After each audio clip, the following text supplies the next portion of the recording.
Hello, everybody. Thank you for joining us for the Spiritism Live Talk Series promoted by the United States Spiritist Federation every Saturday morning at 11 a.m. Eastern Time.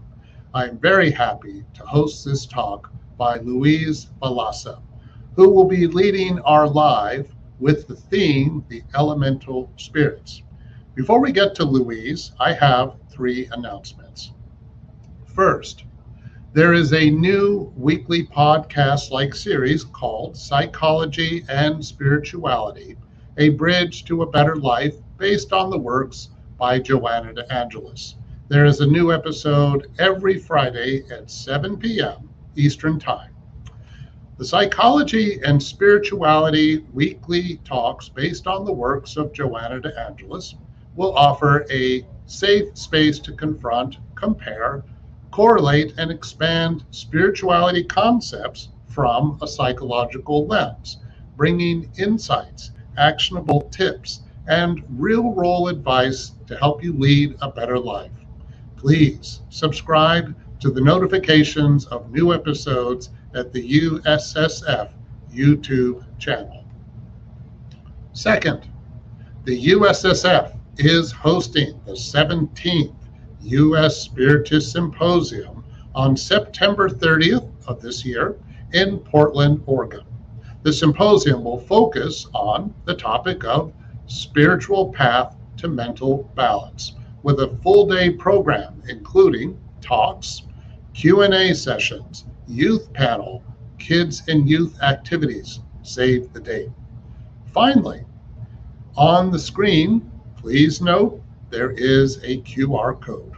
If you want to help the USSF produce more publications and promote Spiritism to everyone, please scan the QR code on screen for your donation. Now, back to LUIZ. Together with everyone who is watching this live broadcast, I want to give you a very warm welcome. It's so good to have you here to discuss the elemental spirits. Hope you're doing well. Thank you, Peter. Hello, everybody. It's a pleasure and an honor to be here. Great. Today we're going to talk. Yeah. Before you start to enlighten us in the next hour, I'd like to introduce LUIZ more formally. So LUIZ VILLACA is an electronics engineer with an MSc from Carnegie Mellon University and a Manchester University MBA.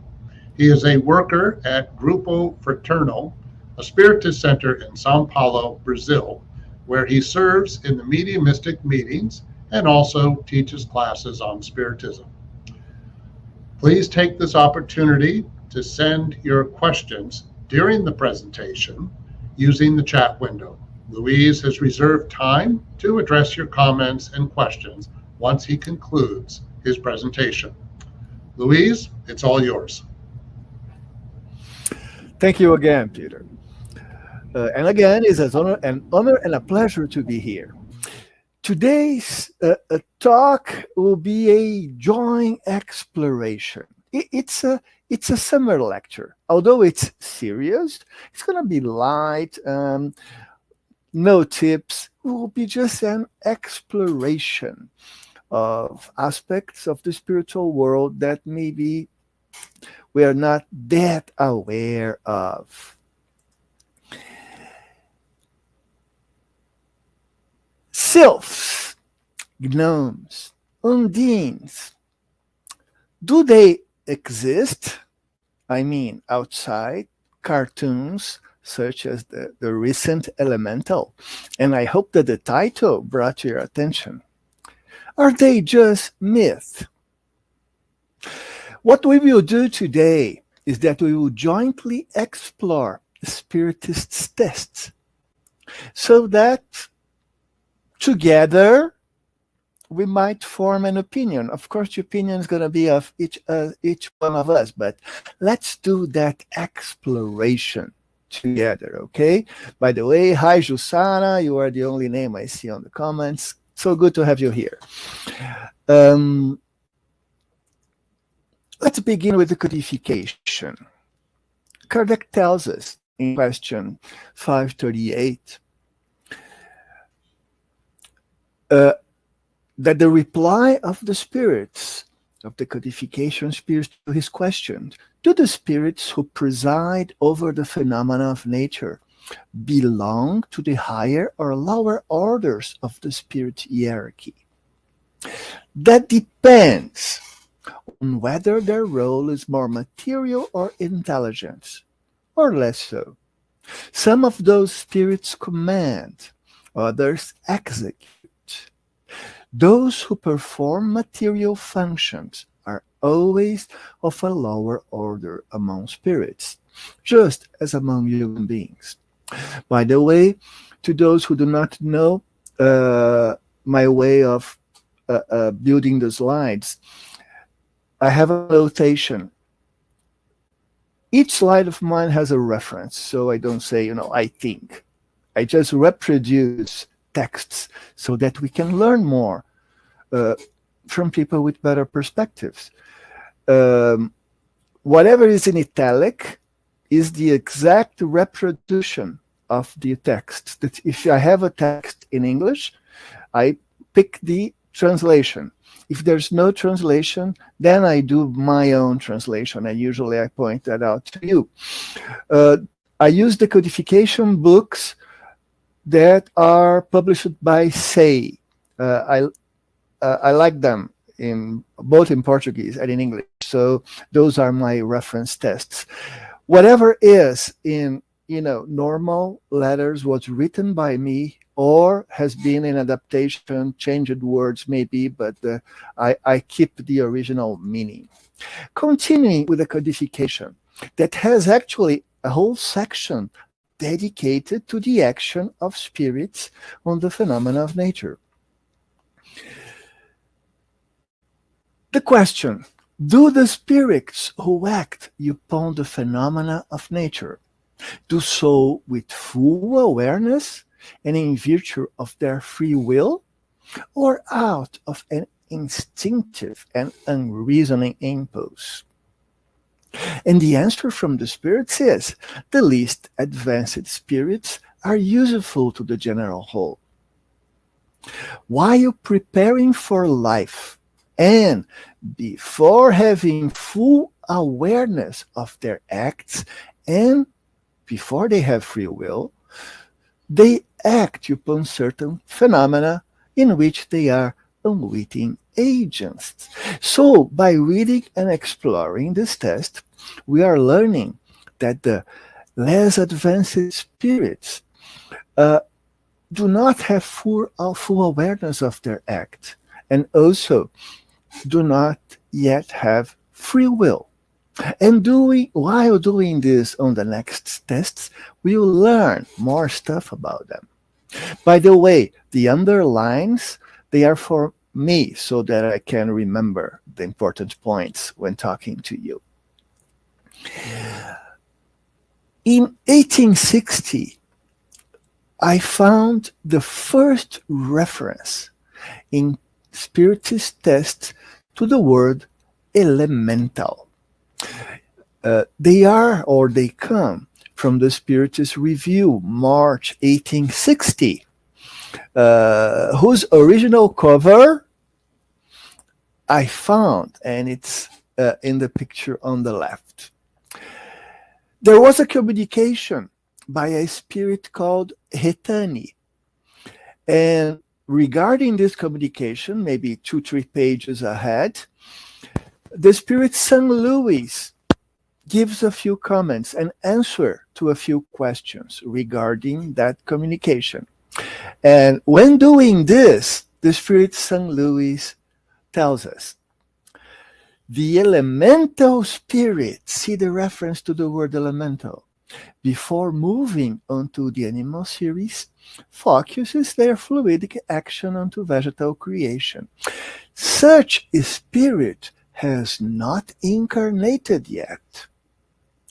They only act under the direction of more elevated intelligences that have already lived enough to acquire the necessary knowledge of their mission.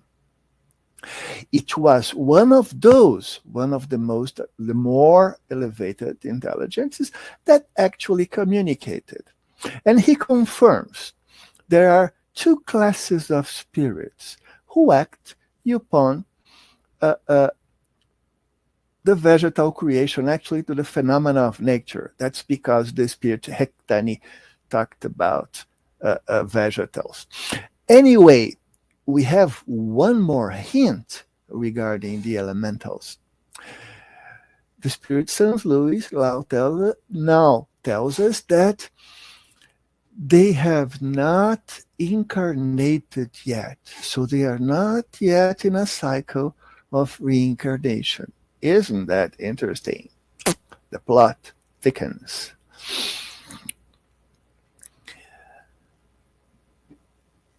Dr. Paul Giddy, he was not a spiritist. He was a person who studied spiritism and other sciences. I understand he was actually a physical doctor. He wrote this book in 1891. So we are now 30 years after the publication of the Spirit's book.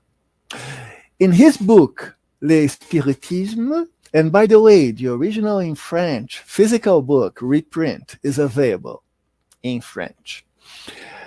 He tells us, there exists a category of beings, an immaterial world living alongside us and manifesting their presence under certain conditions. This is not new to us. These beings have been known throughout our ages by names such as genies, fairies, sylvans, elves, gnomes, imps, and more. This theory, and he calls it a theory, is connected with that of the Buddhists of India and Europe, the so-called Theosophists, which places phenomena under the influence of incomplete vital spirits, unfinished beings called elementals. So he calls them incomplete vital spirits. He mentioned, and I clicked the wrong place here, back in, he mentions theosophy. Let's dedicate a slide to theosophy. Theosophy was actually founded by Madame Blavatsky, that my mother, who is probably watching but does not place a message, likes so much. In the book, The Secret Doctrine, Madame Blavatsky wrote that elementals, the forces of nature, are the secondary causes, not the primary, the secondary causes that operate invisibly, imperceptibly. These elementals, in turn, will only become human monads in the next great planetary Manvatara.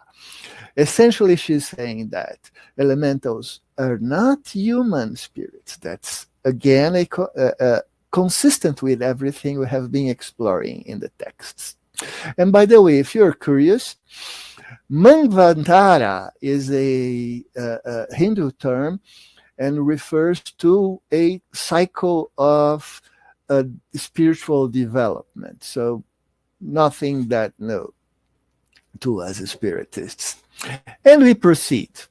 And by the way, I hope there's somebody there watching, because I cannot see in my screen how many are watching. And only Jussara and Mark wrote a message.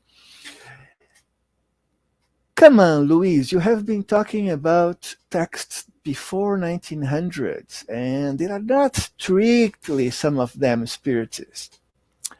Okay, let's move to Nosso Lar. I'm sure you've read Nosso Lar. But did you notice the end in the final chapter of Nosso Lar, a mention of elementals without using the name? In Nosso Lar, at the final chapter, André Luiz wishes to help Ernesto, who is ill. Remember, Ernesto is the second husband of his former wife. In this effort to help Ernesto, incarnated Ernesto, of course, he mentally called Narcisa, the discarnated nurse in Nosso Lar who helped him so much in the earlier chapters, and I'm sure. And in the words of André Luiz, or reducing the text, after some 20 minutes, I felt a light touching my shoulder. It was Narcisa, who had answered my call. Remember, André Luiz is here on earth, close to his house, or to his former house, where his wife and children live. Narcisa tells him, we must resort to nature. And they walk. After arriving at a place filled with enormous trees, tells us André, Narcisa called out, someone with words I could not understand. In a few moments, 8 entities responded. To my great surprise, I saw Narcisa ask them whether there were mango and eucalyptus trees in the neighborhood. He received the required information from friends, those spirits, who were unknown to me. Narcisa turned to me and explains, the brothers who have come to our aid are ordinary workers in the vegetable kingdom. That's an interesting reference to beings involved in the phenomena of nature, and almost surely elementals, although the name is not used here. So we have another hint. They help others. They act under the direction of others, as mentioned before. This is probably a book that you have never read, by Herculano Pires. Herculano Pires is a known name in Brazil. He has translated a number of the books of the codification and other books. He was a Brazilian journalist, philosopher, writer, translator, and discarnated on 79. And one of the books he wrote, O Centro Espírita, mentions that the apparent mechanism of nature is laden with intentions.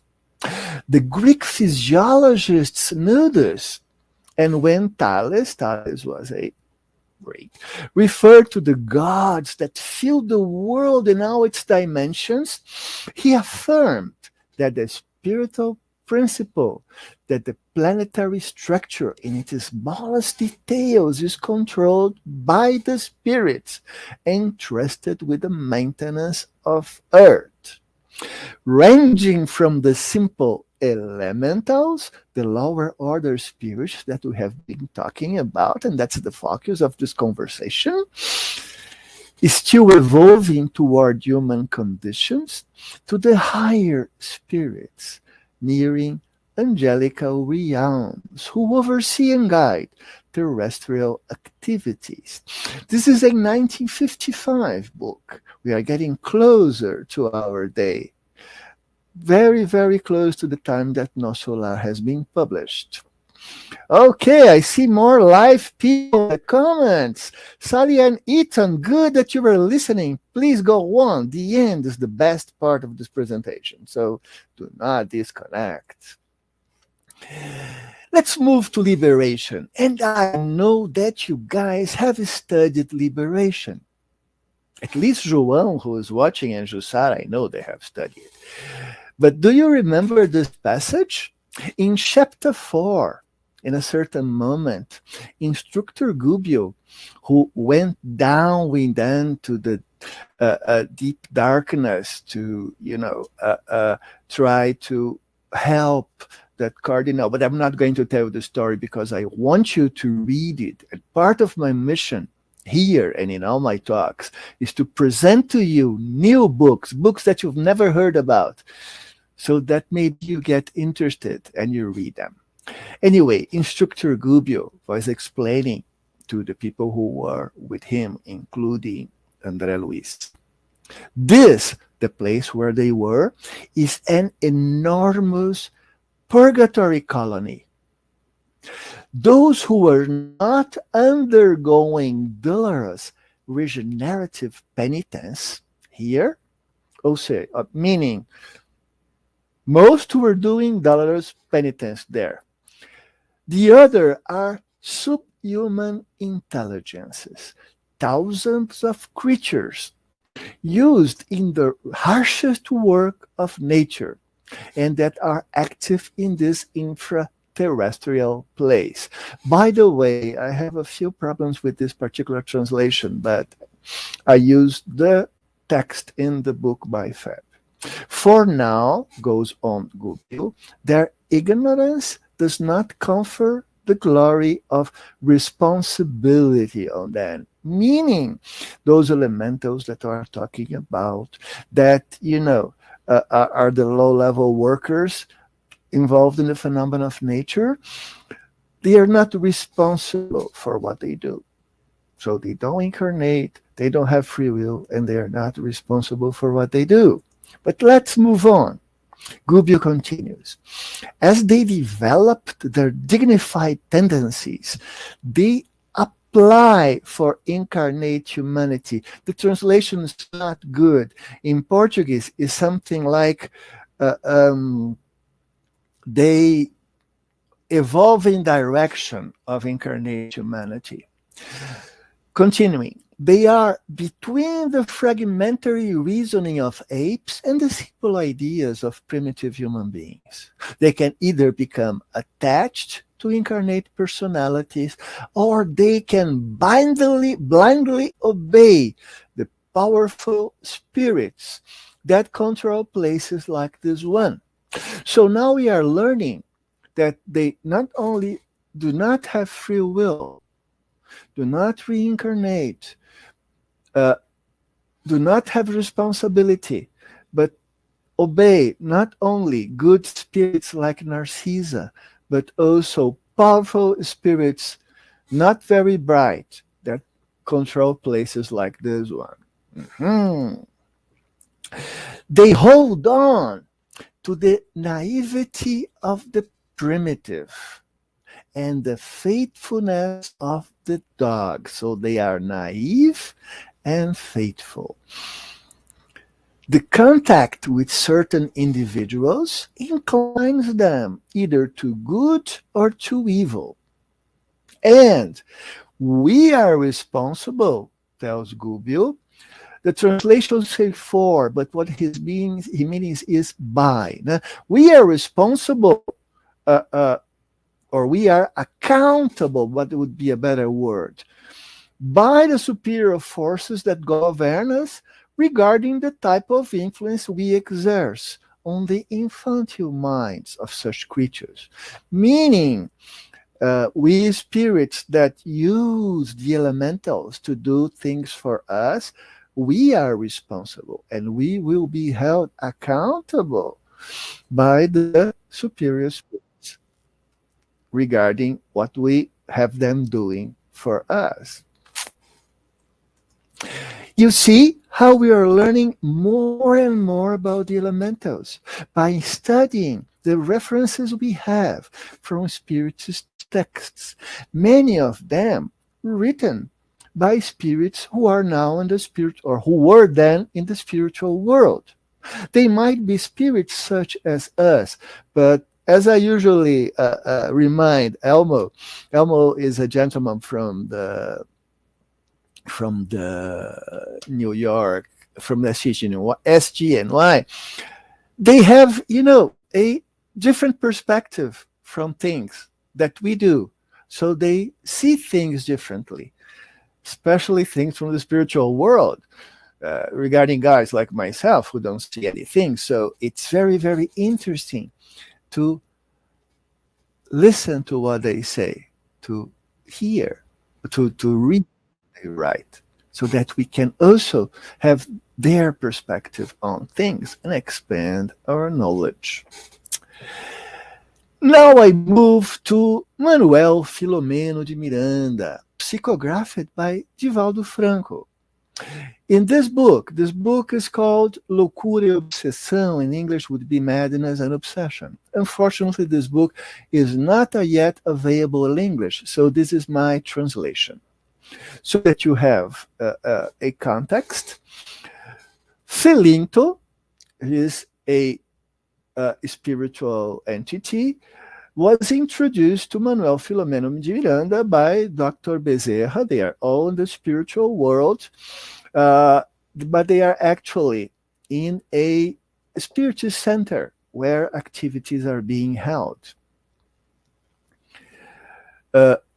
Felinto is talking to the group, but actually to Manuel Filomeno de Miranda, about the elementals. And here he called them enchanted.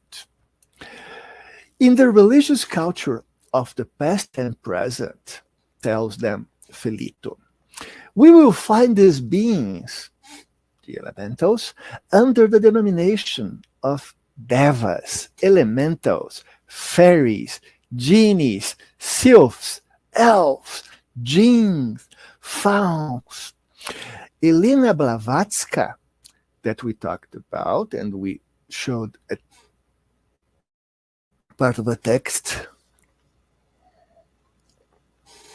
has conducted an exhaustive research on this matter and extensively classified them.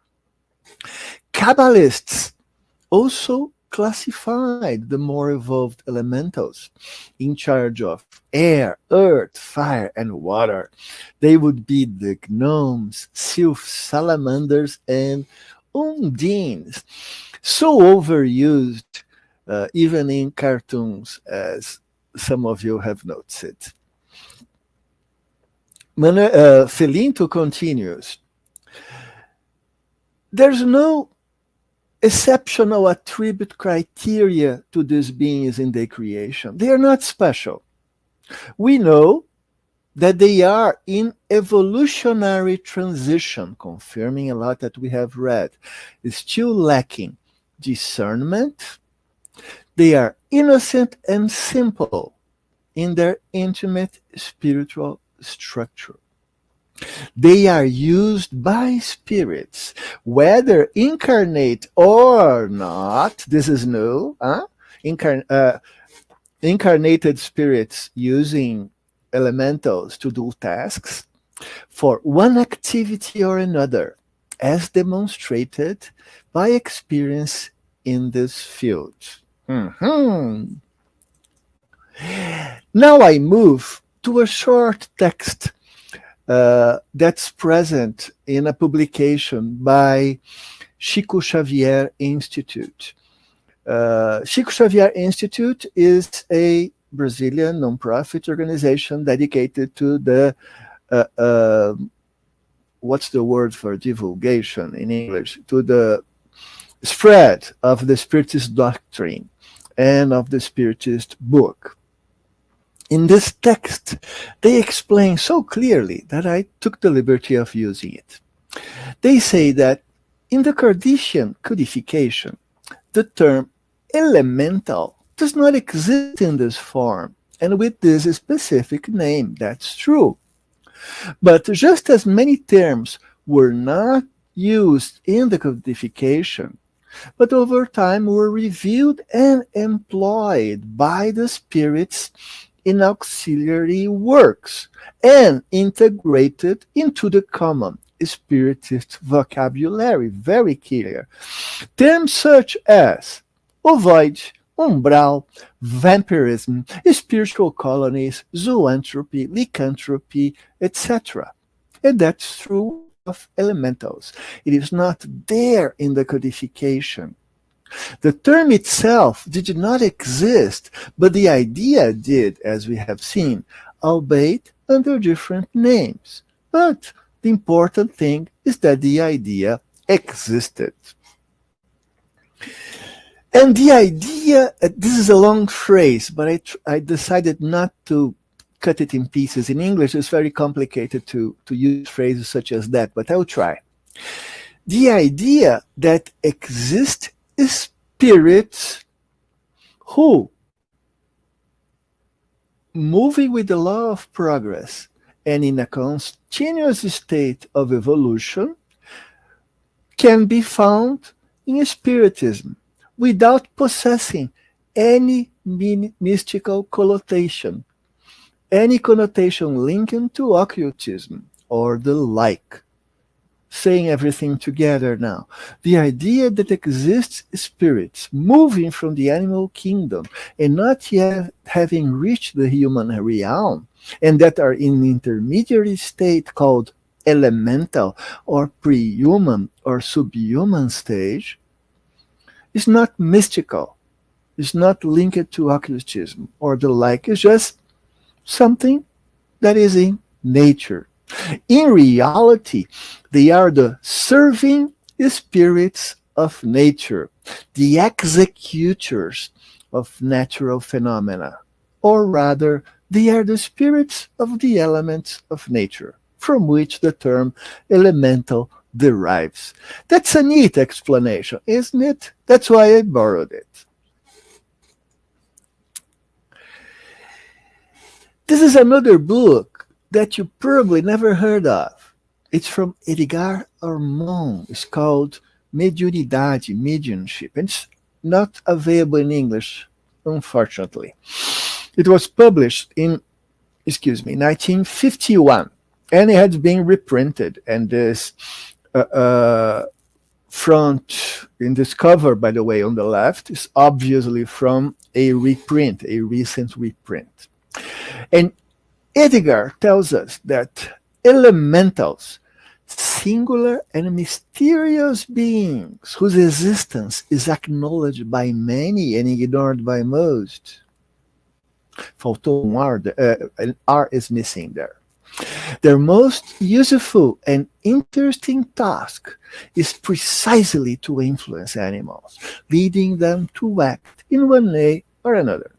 We can say that they, the elementals, are the authors of instinctual manifestation among animals.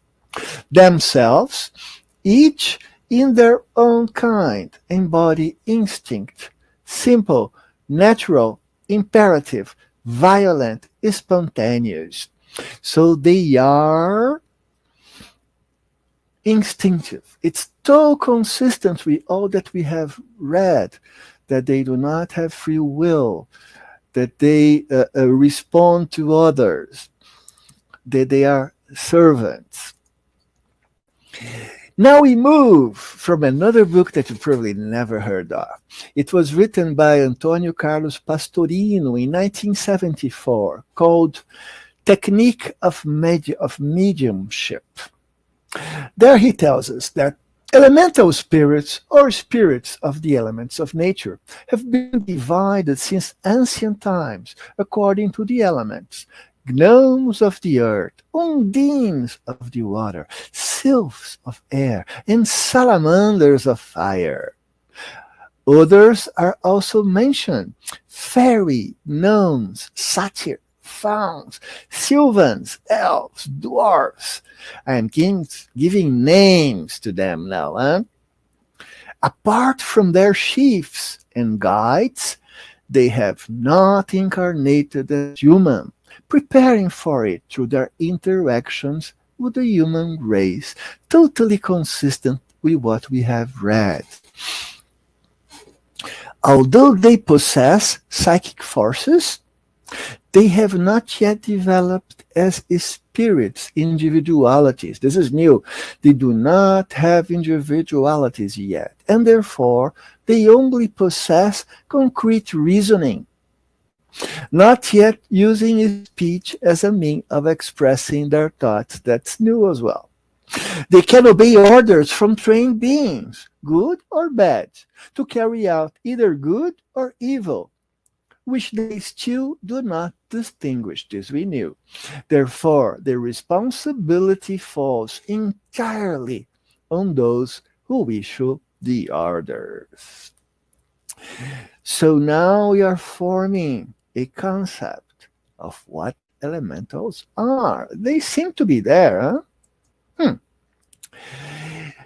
We move now to a text from Casas André Luiz. Actually, Casas André Luiz is a very important Spiritist institution in São Paulo.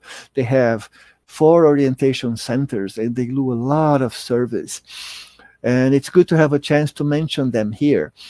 And they have a text where they say that the elementals are singular, multiform beings, invisible, ever present in all activities of nature beyond the physical plane. They serve as vehicles of creative will, enhancing the forces, laws, and natural processes. They are found everywhere, on Earth's surfaces, in the atmosphere, in the waters, in the depths of the subcrust, alongside the fiery element.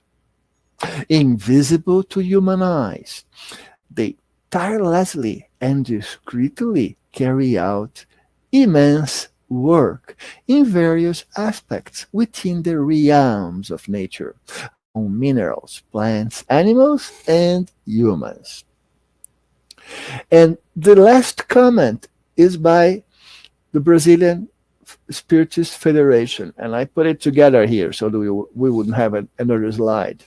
And the FAB tells us that elementals, as intermediaries between humans and animals, possess bodily structures similar, not equal, similar to those seen in the latter. Now, in the latter, it means animals.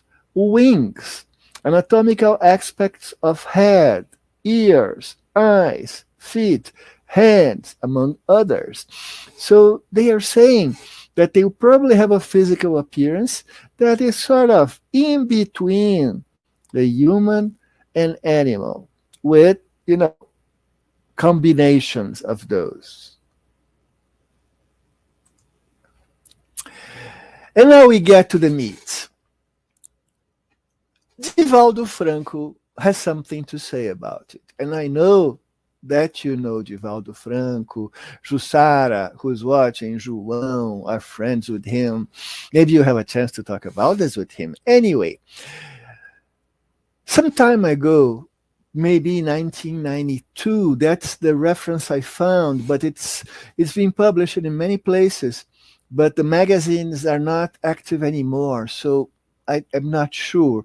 I'm citing here the magazine O Mensageiro, but it was also published in a magazine called Allan Kardec Magazine in 1992, volume 5, August to October 1992, so it was a trimester, a quarterly magazine.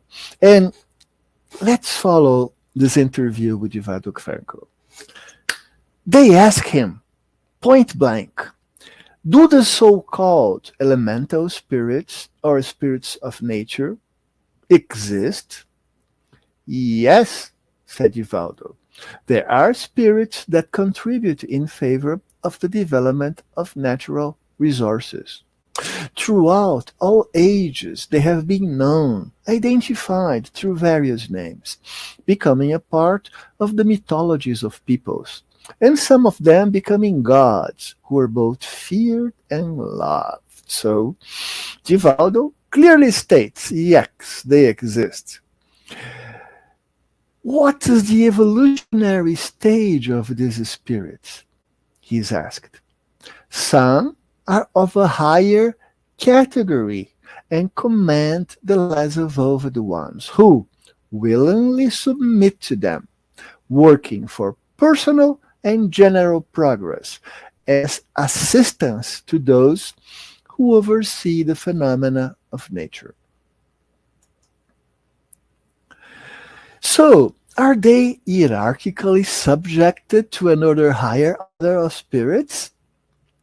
According to the role they play, whether of greater or lesser intelligence, they become responsible for numerous phenomena or contribute to their occurrence. Those who focus on lower, more material occurrences, those we are talking about, are, therefore, due to the very activity they perform, less advanced, and are subjected to higher, elevated ones, who command and guide them. Very good view from Divaldo, but we learned also that they are also subject sometimes to lower spirits, unfortunately, who developed ways to manipulate them. Continue Divaldo. Do these spirits appear in defined forms, such as fairies, gnomes, sylphs, elves, satyrs, etc.?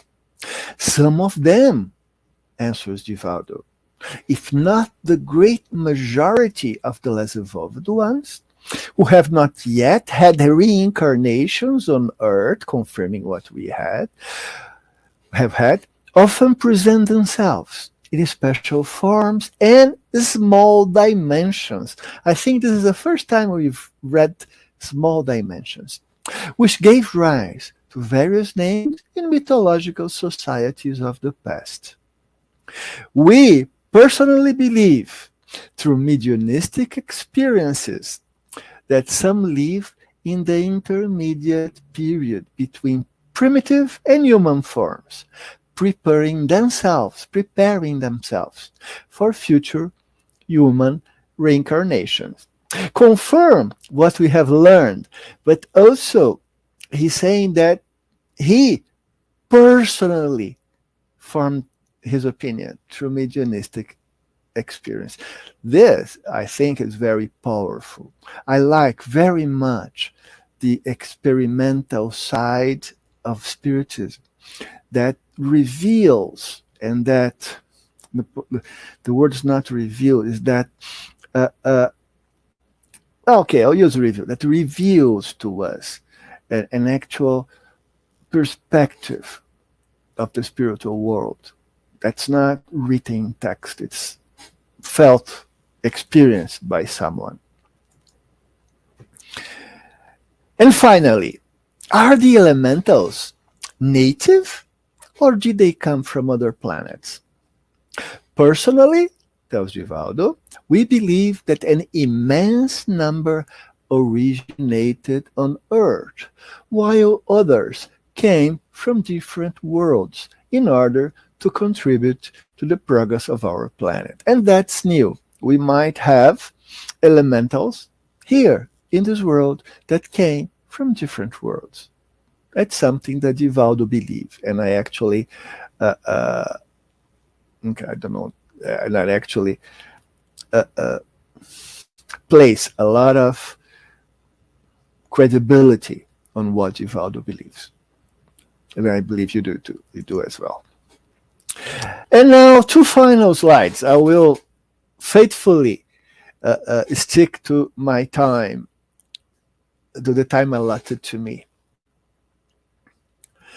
This is a personal communication that was given to me. And this happened in the first half of this year, 2023. I was in a mediunic session in Grupo Fraterno, together with my wife, by the way, and other people who might or might not have noticed what I did notice.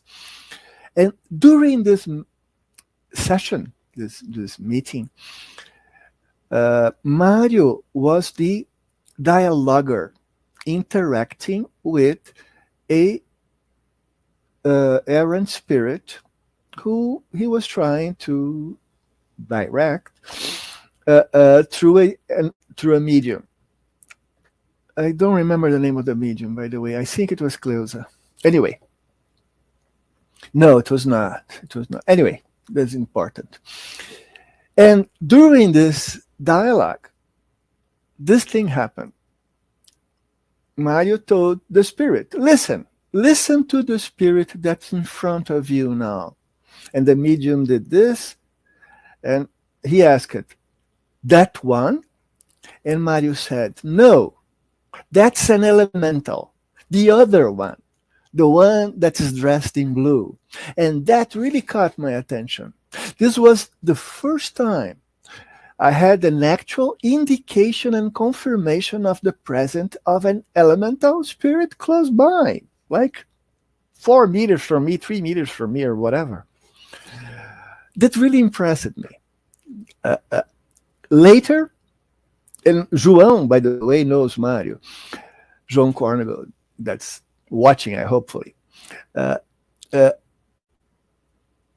Afterwards, I, got hold of Mario and asked, Mario, do you remember this thing and, the elemental that you mentioned? And he said, yes, I remember. I asked, a little more that I would not have produced in the test here. And he said, because I asked, did you actually see it, or it was just, an intuition that you had? No, I could see a glimpse of it. It was a fast glimpse, but I could see a glimpse of it. And I asked, and how high it was? He said, about 1 meter height. I didn't ask about features. I thought I was, exploring too much, and I pulled back. But he went on. Yes, I like the subject. I have studied it, as you know. There's that part in the Spirit's book, question 536 and onwards. And he went on and said, and then he mentions, sometimes I see them. Actually, I have even seen them in the garden here in the back of Grupo Fraterno Spiritist Center. The picture there is not of that garden, because I do not have a picture of that particular garden, but it's sort of similar. Shelves and a lot of flower pots and trees, but it's a small garden. So they are around us. The same way I'm always repeating Kardec's words that, spirits are around us. I forgot how to say that in English, but sticking their elbows on us, and probably there are discarnated spirits here around me watching this lecture. Actually, I have heard that from spirits in mediumistic sessions, and probably there are discarnated spirits around you as well when you are watching this, either live or later on. But more than that, maybe there are elementals around us here now, spirits that are not yet in the reincarnation cycle, spirits that are working towards become primitive human spirits, spirits that do not have free will, and spirits with whom we have a responsibility, and that we will be accountable if we use them to not so good deeds. I hope with this presentation I have opened, no, I want my slide back, come on. I have opened a little larger window in the spiritual world to you by discussing a topic that's not usually mentioned. I did a lot of research, and thankfully you have the internet these days, because it would require me a huge library and weeks to do the same thing, or maybe months to do the same thing. But with the internet, we can do it very, very, very efficiently, so that I could give you good references of the actual existence of the elementals and what are their characteristics. So, what do you think now? And I ask objectively, how will you react if your son or daughter, or your grandson or granddaughter comes to you and say, hey, I just saw something in the garden. It was not a person. Could it be a fairy or a sylph? What will you say? I am sure that now, after this lecture, you will think twice, at least, before answering. but I'm not going to give you the answer. And that was it for today. Thank you so much for being here watching. Thank you, Louise. Thank you for these reflections. It is a fascinating topic indeed, and it's generated a few questions. So let's see what we have. This is from the U.S. Spiritist Federation. How do we begin to recognize when we are evolved enough to take more responsibility for our intentions as well as our actions? Well, I don't know how, my friend. Unfortunately, I don't know how. And that's slightly off the subject of elementals. But I don't think I can give you an insight into this one. Actually, I'm going to ask João Korngold about it. Maybe I can get an answer. I think part of the idea of that question was when you think about how, as we're evolving into the spirits we're going out of the animal state and more into the development of our morality and our intelligence. Maybe that was it, but I couldn't understand the how thing. Anyway, there was a question there and just disappeared. Okay, here we are from the International Spiritist Council. Louise, what are some of the similarities and differences between Theosophy and Spiritism? Oh boy, you could write a master thesis on this.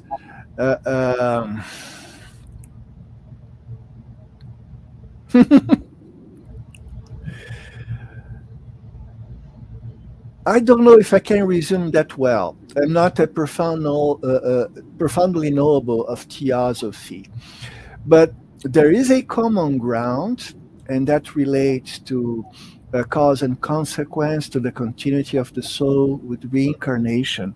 Theosophy has borrowed a lot from the old Hindu philosophies, and that matches well with Spiritism. On the other hand, there are many differences. For myself, I found that the most important part of Spiritism that does not exist in Theosophies and other similar philosophies that my friend Eric, who is watching, likes to study, is that Spiritism has the tripod of not only religion on the sense of, unsupported belief, but also has the science side besides the doctrinal side. But the science side, the experimental side, is permanently supporting the concepts that have been explained to us. So we have a continuous experiential support that's not the core, but that gives a tremendous power to the ideas of the doctrines that are part of the spirit. So maybe in a 2-minute thing, I highlighted some of the common things and the separate things. But if we look for it, maybe there is a master thesis on the subject somewhere. No, that was a good answer, and it's certainly a big subject. More than one talk, probably. There was an ovoid thing that disappeared anyway, but go on. This one's from Jasada Korngold. The study and understanding of elemental present in creation contributes to increasing respect towards nature, therefore to become more conscientious about ecology. Don't you think? I'm sure, Jussara, I love Jussara. She's a dear friend. And on last talk, I made a lot of questions. So now she's punishing me with difficult questions. I am reading the difficult questions, by the way, Jussara. Yes, I definitely agree with you. I think the understanding of the elemental allow us to become more conscious about ecology. Actually, I think the dimension is it's more than that. We do not appreciate as deeply as we should the profound interference of spirits not only elemental spirits, but the directing spirits on the constitution of the Earth, of the solar system, of the Milky Way, the universe as a whole. We know that all this has been orchestrated and is continuously being orchestrated. And definitely ecology is critical, as you guys in the Northern Hemisphere are seeing in this hot summer. Okay, thank you for that answer. By the way, Jussara added here to my theosophy thing that theosophy has a more scientific approach in the sense that they are more worried about the phenomena than with the result in the human being, morally speaking. It's a perspective that I didn't have. Thank you, Jussara. Okay. All right. Next question. From the U.S. Spiritist Federation. Can you explain what is an ovoid and what is lycanthropy? Sure I can, and I'm here probably mimicking João Korngold's explanation. An ovoid is a discarnated spirit, it's a spirit in the spirit world that usually because he has a totally fixed idea on something, revenge or whatever, he loses form and form and form, and he becomes an entity without form. That's why it's called an ovoid. And you can see interesting references of it in the book Liberation that I have mentioned. There are passages where you have, many ovoids obsessing a person, if I remember well. So ovoid is a spirit that loses form, usually because it is focused on a single idea. It takes a long time for him to recover of that. Lycanthropy is when a spirit assumes a form of a wolf-like animal, obviously while discarnated. This is something you see references, and I have been present in mediumistic meetings where the dialoguer has mentioned that he's seeing the spirit there in a wolf-like form, and he takes action to tame the thing. But it's lycanthropy is the changing of the external perispiritual appearance so that it looks like an animal, in case of lycanthropy, in aspect that is wolf-like. I hope that's a good explanation, but if it's wrong, please, Jussara, correct me. No, that was a good explanation. So part of the Thank you, Peter. Work with the spirit and try to get it to get out of that mode of thinking. Okay, this is from Eric Kavanaghi. Sorry if I mispronounced. Does all kinds of beings exist under some kind of social hierarchical organization with bosses and subordinates? Eric, good to hear from you. I know that this is a point that really bothers you, and unfortunately, I cannot do anything about it. Everything I have read, if there is something that is absolutely clear, is that the spiritual world has a form of hierarchical organization. Yes, it is. It seems to be heavily hierarchical, based on development, individual development, merit, and other things. But yes, unfortunately, everything we experience, everything we read, every interaction with phalanges, with, I don't know how to say that in English, in mediumistic meetings, we perceive that, yes, unfortunately or fortunately, I don't know, but yes, it is pretty hierarchical as far as we know. Okay. You said phalanx, right? A small army? Oh, Phalanx, yes, good. Yeah, like a small army of soldiers. Yeah. It's an expression we use when sometimes a powerful but not as developed spirit congregates a number of other spirits to do things for him. Right. I don't know if you use the same expression in English. Yeah, that's close. That's basically a spirit that dominates a whole group of spirits. And yes, the word hierarchy certainly applies to that. Okay, let's see. Next question. This is from Yasko Artava. Fascinating in what extent are those elemental spirits guarding, for instance, the Amazon forest? How the devastation we are causing there are affecting their evolution path and also our evolution.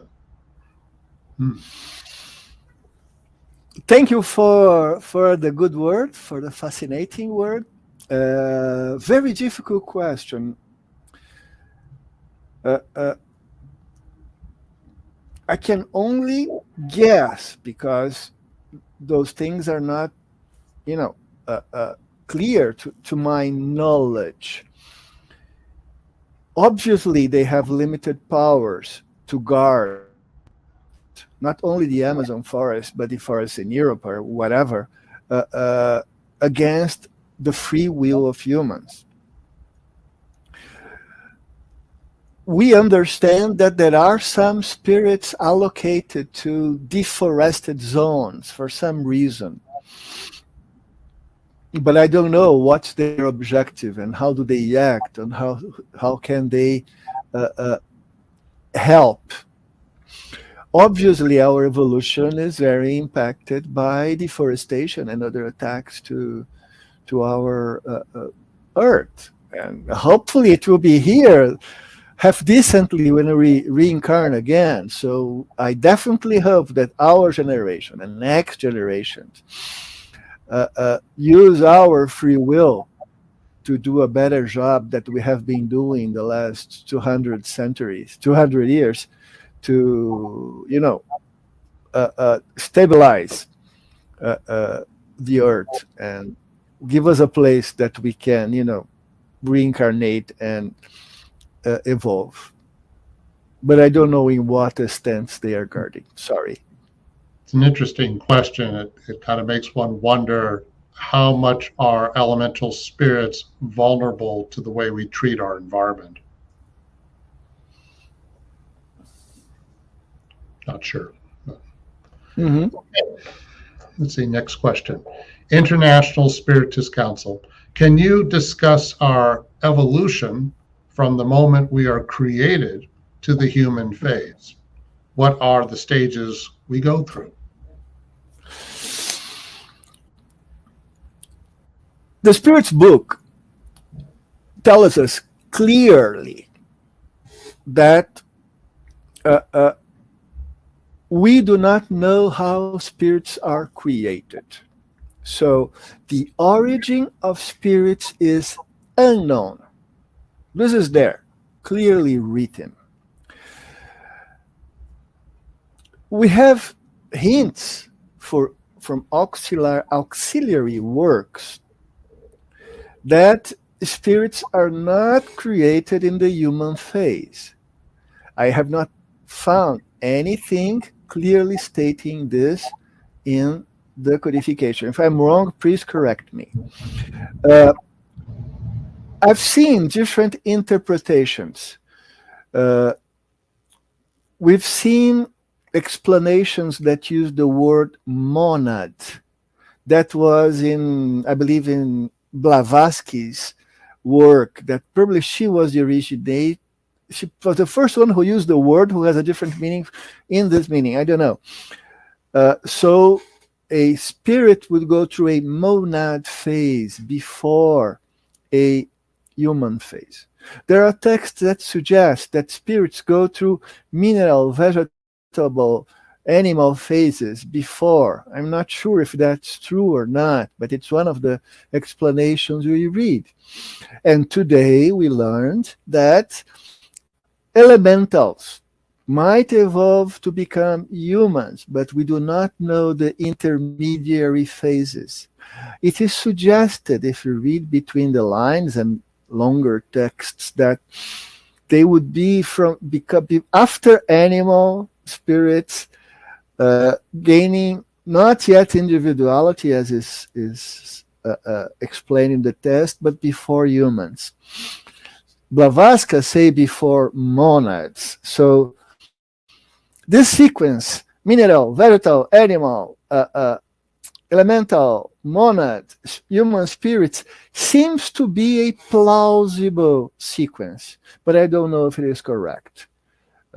It's not clearly written in the codification.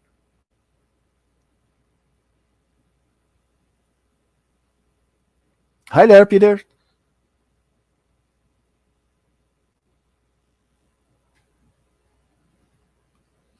The image is frozen. I don't know if I am the one frozen. This question's from the U.S. Spiritist Federation. Are some mediums more like...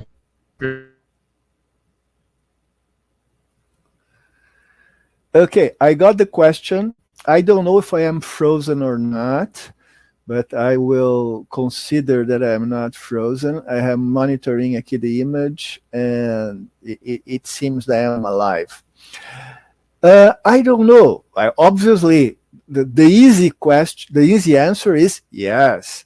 I haven't heard many reports by mediums, and I talk a lot with mediums regarding seeing elementals. Actually, I didn't expect them to see them until, this year that I saw a reference. So I will do some, one-to-one questioning, but I think the easy answer is clearly some mediums have more have different characteristics from the other, and it would be very, very easy to presume that yes, some are more likely to see elemental than others. Thank you, Shusara. I am alive. It's a comment. Shusara said that. And thank you, Raquel, for the good words. Okay, looks like I'm frozen again.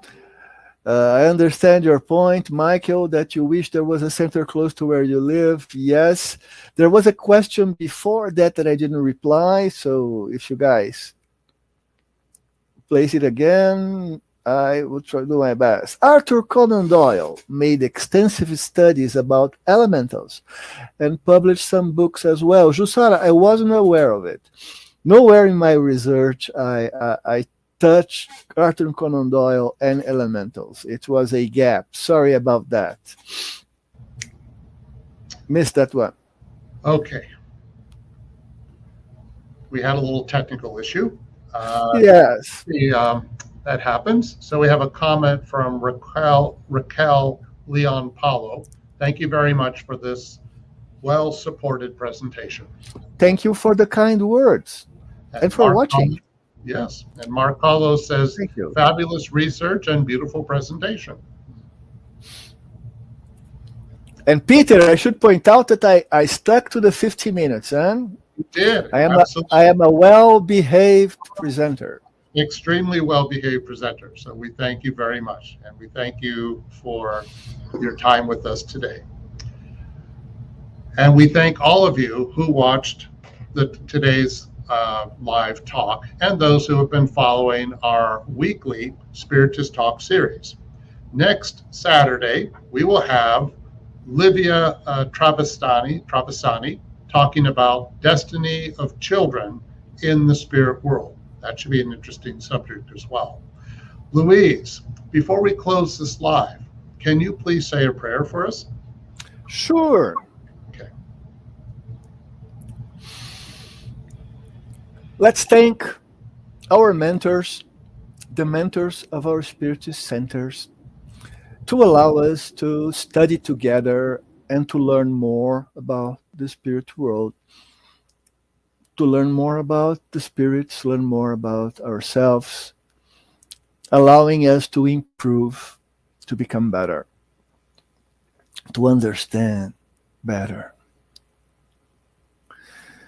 We should thank also the incarnates that allow our Spiritist Center to work, to allow us to be there and work.